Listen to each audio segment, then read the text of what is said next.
महाराष्ट्र की लाड़की बहन योजना की अपार सफलता के बाद अब मुंबई की महिलाओं और खासकर घरों में काम करने वाली मेड, रसोइया और असंगठित क्षेत्र की बहनों के लिए इस वक्त की सबसे बड़ी और धमाकेदार खुशखबरी सामने आ रही है। मुंबई नगर निगम यानी बीएमसी अब देश की सबसे बड़ी और अनोखी स्वाभिमान निधि योजना लाने की तैयारी में है, जिसके तहत मुंबई में रहने वाली काम वाली बाइयों और महिला मजदूरों को हर महीने 1500 से लेकर 2000 रुपए तक की सीधी आर्थिक मदद दी जाएगी। इस मास्टर स्ट्रोक योजना से मुंबई की करीब 5 लाख महिलाओं की किस्मत बदलने वाली है। आखिर बीएमसी के इस स्वाभिमान निधि का प्रस्ताव जो है, इस योजना का प्रस्ताव किसने दिया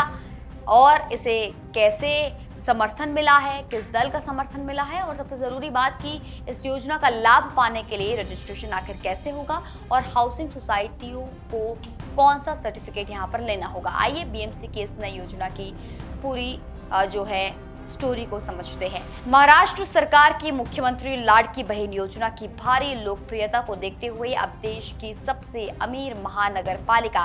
बीएमसी ने भी मुंबई की कामकाजी महिलाओं के लिए एक विशेष और बेहद महत्वाकांक्षी योजना का खाका तैयार किया है। इस नई प्रस्तावित योजना को स्वाभिमान निधि का नाम दिया गया है। इसके तहत मुंबई नगर निगम के भीतर घरों में झाड़ू पोछा, बर्तन साफ सफाई करने वाली मेड, खाना बनाने वाली रसोइया यानी कि कुक और अन्य असंगठित क्षेत्रों में हाड़ तोड़ मेहनत करने वाली महिला श्रमिकों को हर महीने 1500 से लेकर 2000 तक की पेंशन या आर्थिक सहायता सीधे उनके बैंक खातों में ट्रांसफर करने का प्रस्ताव है। शुरुआती अनुमानों के मुताबिक यदि ये योजना पूरी तरह जमीन पर उतरती है तो इससे मुंबई की करीब 5 लाख जरूरतमंद महिलाओं को सीधा वित्तीय सहारा मिलेगा,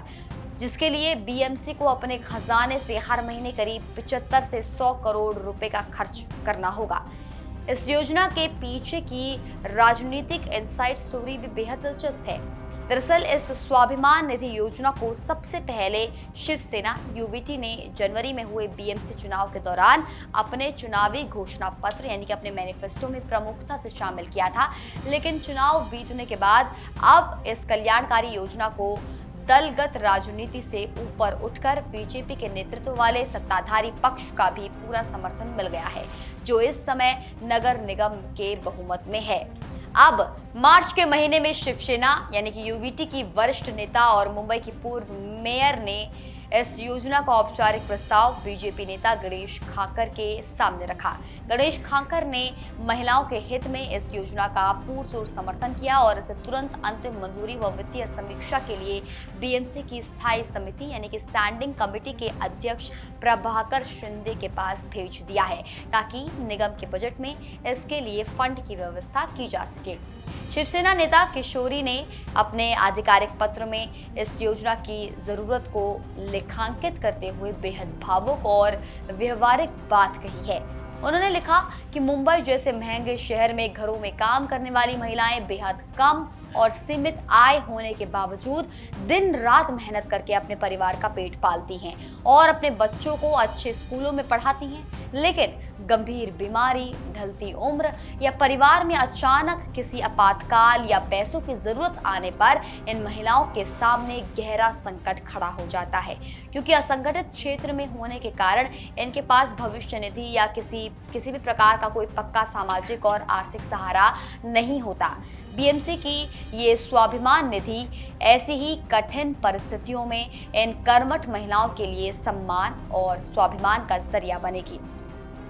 आखिर में सबसे महत्वपूर्ण सवाल ये उठता है कि इस योजना का लाभ उठाने के लिए महिलाओं की पहचान आखिर कैसे होगी और रजिस्ट्रेशन का नया प्रोसेस आखिर क्या रहेगा।